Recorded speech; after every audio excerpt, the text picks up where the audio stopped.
¿Qué es lo que de verdad define a una nación?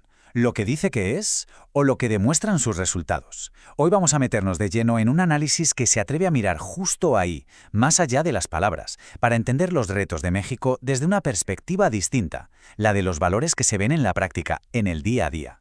Y para empezar, ojo porque el análisis nos planta de lleno ante una paradoja, un verdadero enigma que es, en el fondo, la raíz de todo el problema. A ver, la pregunta que nos lanza el informe es directa y te deja pensando.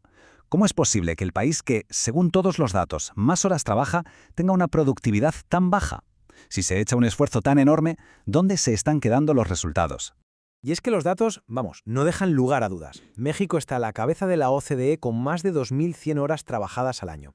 Eso son casi 400 horas más que la media. Un esfuerzo que es, sinceramente, titánico si lo ponemos al lado de países como Dinamarca. Pero claro, aquí es donde la cosa se complica. A pesar de esa cantidad de horas, la productividad, o sea, la riqueza que se genera por cada hora de trabajo, pues no va a la par. Vemos que México se queda muy por debajo de países donde se trabaja muchísimo menos. Es la definición perfecta de un esfuerzo brutal con un retorno muy limitado. La gran pregunta es, ¿por qué? Vale, entonces, ¿cómo se resuelve este lío? Pues el informe propone una idea central, una que lo cambia todo. Tenemos que dejar de fijarnos en lo que se dice y empezar a observar de verdad lo que se hace. Y aquí está el meollo de la cuestión. El informe sostiene que para entender de verdad a un país hay que mirar sus resultados operativos.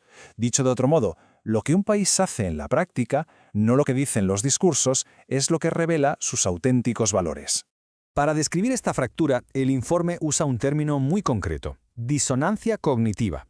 Es esa brecha, a veces muy incómoda, entre la imagen que una sociedad tiene de sí misma, trabajadora, solidaria, legal, y lo que los fríos datos estadísticos parecen contar.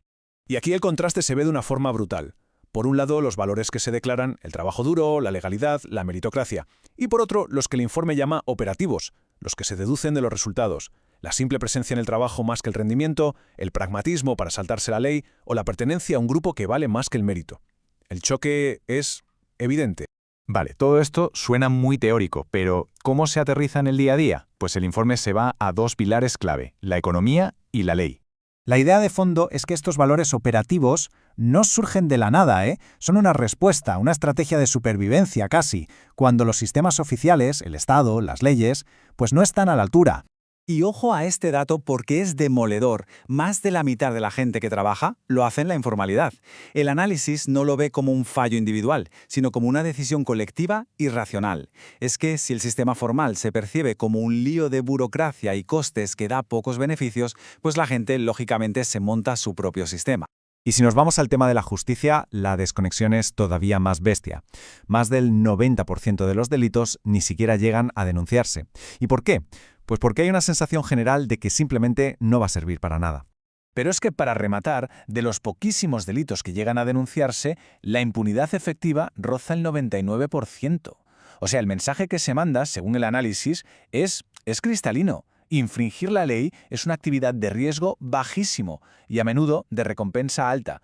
Y claro, esta lógica no se queda ahí, se extiende a otro pilar que debería ser clave para el progreso, la educación. Y aquí la idea de la meritocracia pues choca con la realidad, pero de frente.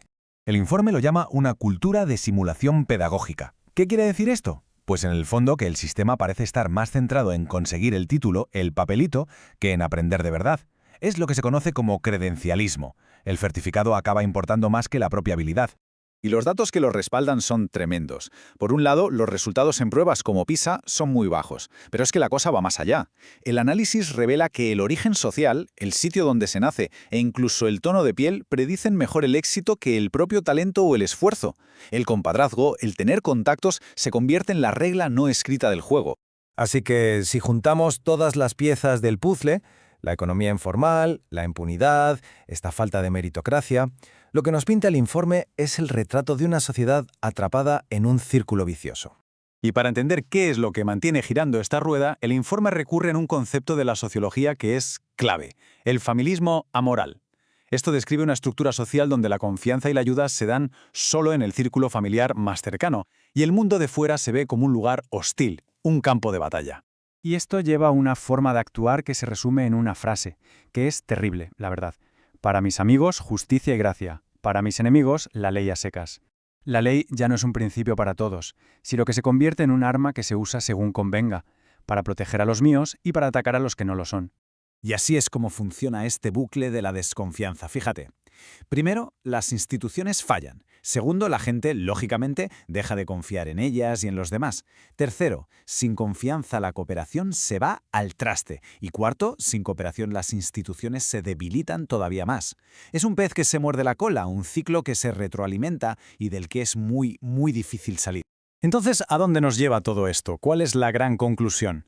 Pues mira, el informe no busca señalar con el dedo, sino más bien entender la lógica interna de este sistema, y nos deja con una reflexión final muy potente. Y aquí viene quizá la conclusión más paradójica de todas. Porque si lo piensas, ninguna de estas conductas por separado, buscarse la vida en la informalidad, desconfiar, tirarte contactos, es una locura a nivel individual. Al contrario, son estrategias lógicas para salir adelante. El gran problema es que la suma de millones de decisiones individuales lógicas está creando un resultado colectivo que es completamente ilógico y que perjudica a todo el mundo. La pregunta del millón, claro, es ¿cómo se rompe este círculo? Bueno, pues el informe propone algo que es tela. Habla de una reingeniería ética. Casi nada. Pasar de esa lealtad cerrada al clan a una responsabilidad cívica de verdad, de esa cultura del como sí a una cultura de la verdad.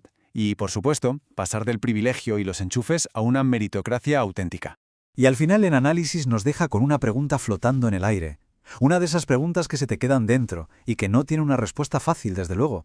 Nos obliga a pensar, a largo plazo, ¿qué sale más caro? ¿Seguir asumiendo el coste de vivir en esta simulación o atreverse a pagar el precio, que a veces duele, de afrontar la verdad?